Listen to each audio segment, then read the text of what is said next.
యోనా సున్నా అయిపోయాడు, వేయబడి నడి సముద్రంలో పడిపోయాడు, ఒక చేప కడుపులో మత్స్యం కడుపులో ఉండిపోయాడు. అలాంటి స్థానంలో నుండి ఎవరున్నారు చెప్పండి? యెహోవా నాకు ప్రత్యుత్తరమిచ్చెను. నేను మత్స్యపు కడుపులో పడిపోయాను.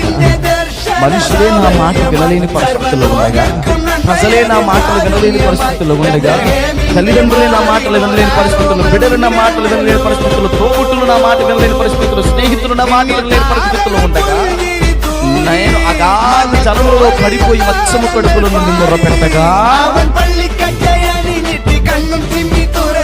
దావీదు కుమారుడా నన్ను దాటిపోకయా అని